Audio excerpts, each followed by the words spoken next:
तुम्हें कैसे पता कि मैं ऋतिक और नागमणि चाहती हूँ? उसी ने जिसने मुझे जिंदा किया। तुम दोनों ने मुझे खिड़की से बाहर फेंक दिया, ये भी नहीं देखा कि मैं मर गया हूं। जिंदा नहीं, मर गया था मैं, लेकिन कोई था वहां जिसने मुझे जिंदा किया।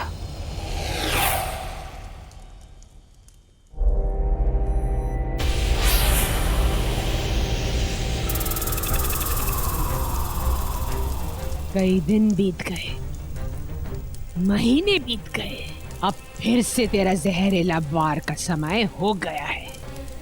लेकिन इस बार तू मेरे लिए तैयार रहेगा। आज किसी और को नहीं, मुझे तेरी जरूरत है। तू जाएगा और मेरे लिए नागमणि लेकर आएगा।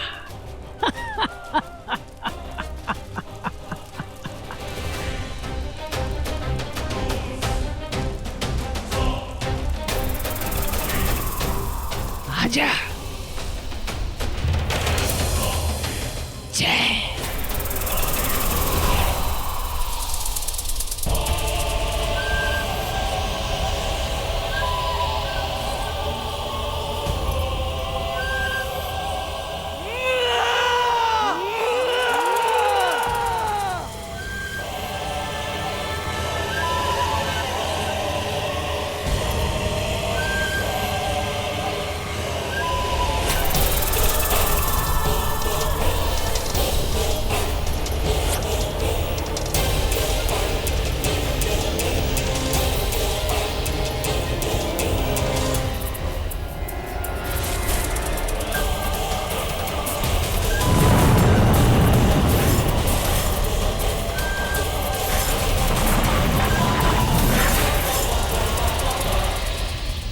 काम तो हो गया है।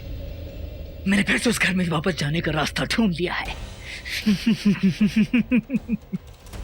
यामिनी को लगता है वो अकेली नागमणि उड़ा ले जाएगी, लेकिन उसे नहीं पता कि उसकी नाक के नीचे से नागमणि उड़ा ले जाएगा।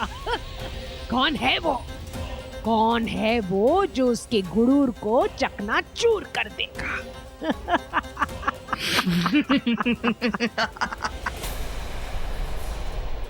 रुमा, पर वो तो मर चुकी है। दूसरों को जिंदा करने वाली खुद कैसे मर सकती है?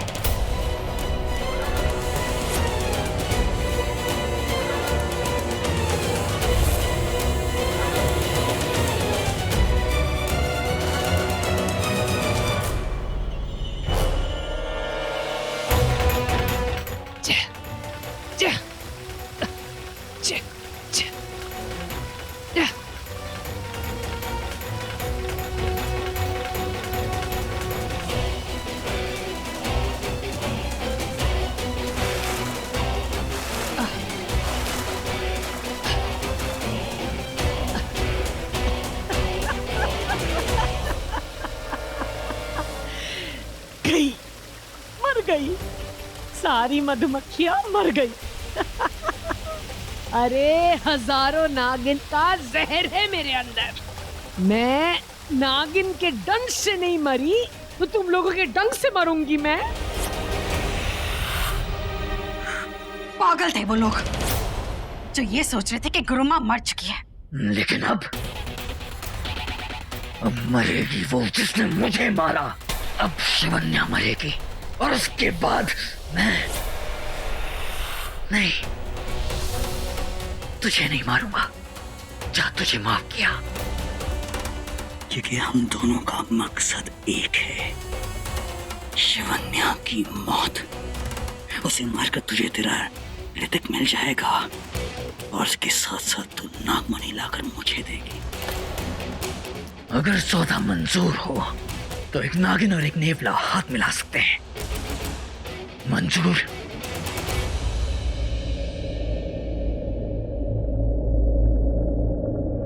मंजूर।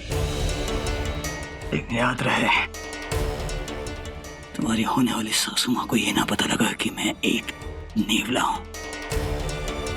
जो चीज मैं तुम्हें दिलवा सकता हूं वो नहीं दिलवा सकती है।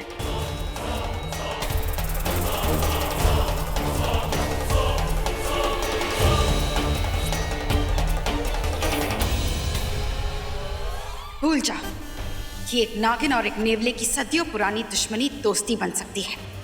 जा मार दे शिवन्या को, उसके बाद ऋतिक भी मेरा और नागमणि भी मेरी। एक नेवला नागिन का सबसे बड़ा दुश्मन था, है और रहेगा। एक बार शिवन्या को मारकर वो नागमणि मिल जाए, फिर तेरी बारी है काली नागिन, और तुझे मारने में बहुत मजा आएगा, बहुत मजा।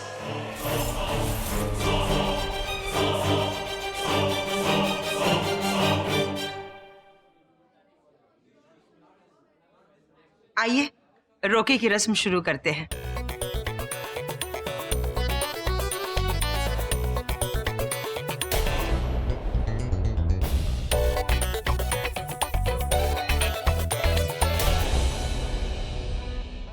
अगर ये बुढ़िया मेरी माँ के किरदार में नहीं होती तो अभी वार कर देता। माँ रस्म शुरू कीजिए। ठीक है, लो भाई, मैं तैयार हूँ शॉट देने के लिए।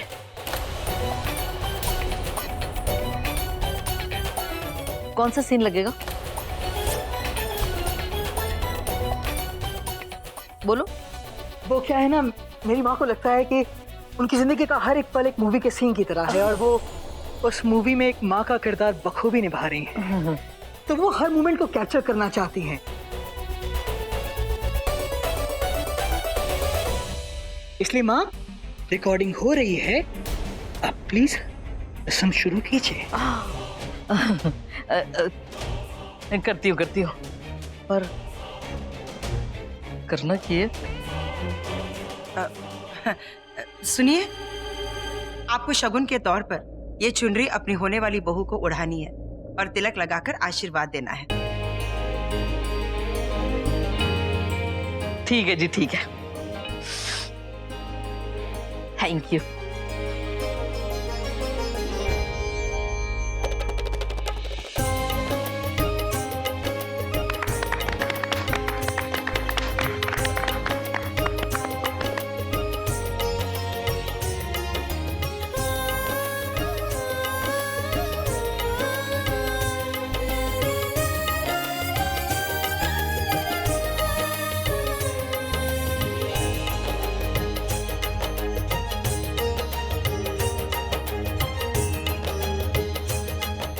खुश रहो। Thank you. लो भाई, हमने तो रस्म अदा कर दी, और कुड़ी वालों की बारी है। मुंडा तैयार है हमारा। माँ, अगर आप बुरा ना मानो तो कबीर का तिलक शिवन्या कर दे।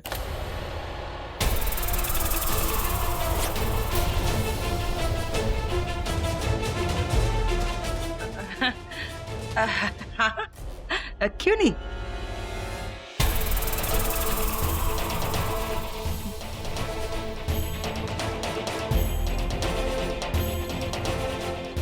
भाभी देखो ना, शिवन्या कहाँ है?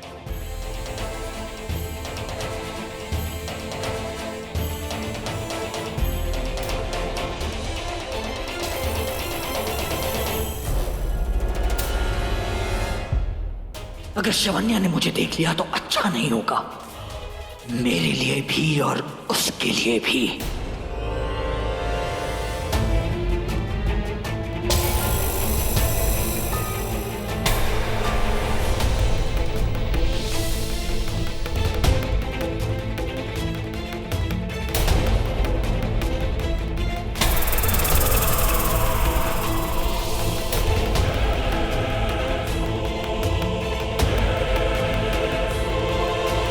ऋतिक के साथ रहना, पास रहना कितना अच्छा लगता है। काश वो शिवन्या कभी वापस ना आए।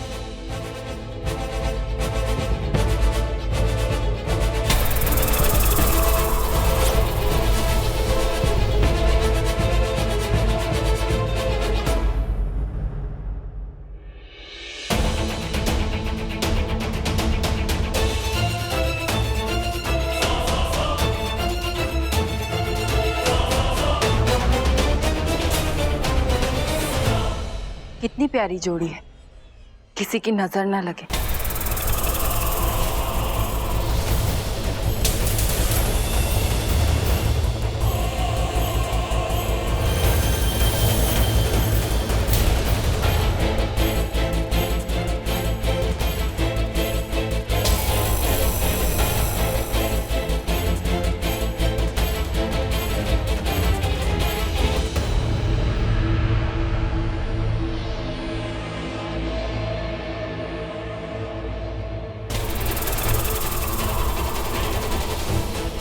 मेरी सबसे बड़ी दुश्मन ने आज मुझे जाना नहीं, या मुझे ना जानने का कोई बहाना ढूंढ रही है। जानना होगा कि ये नागिन की कौन सी नजर है, जानना होगा।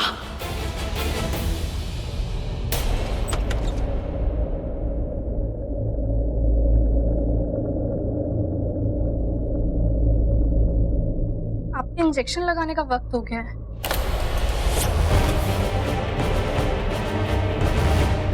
पेशेंट कहाँ गया? डॉक्टर, डॉक्टर, पेशेंट अपने कमरे में नहीं है।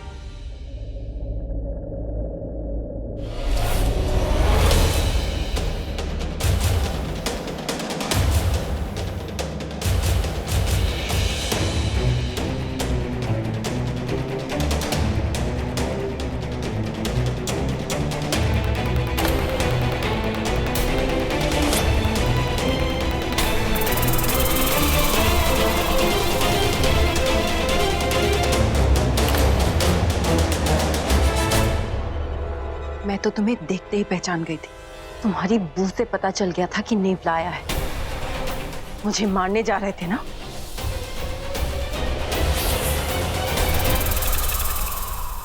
तुम भी धोखा खा गए। शिवन्या को तो मैंने पहले ही बाहर भेज दिया था। तुम भी कमाल के, मैं भी कमाल का। बड़े गजब के शातिर हैं हम दोनों। इन दो दुश्मनों की दोस्ती बहुत रंग लाएगी।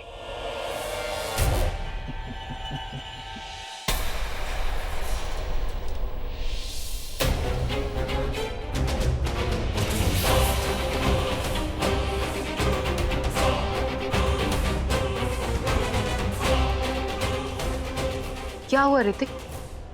तुम इतने परेशान क्यों लग रहे हो? आई थिंक मैं आप दोनों के बीच में आ रहा हूँ। मुझे चलना चाहिए। क्या हुआ?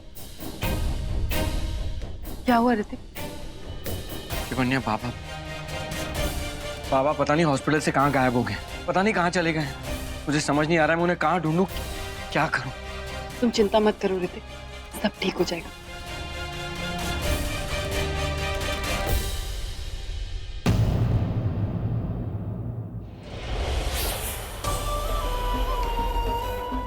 वाह, बुढ़ा गायब हो गया। मेरे और ऋतिक के बीच आने वाली एक और बाधा कम हो गई।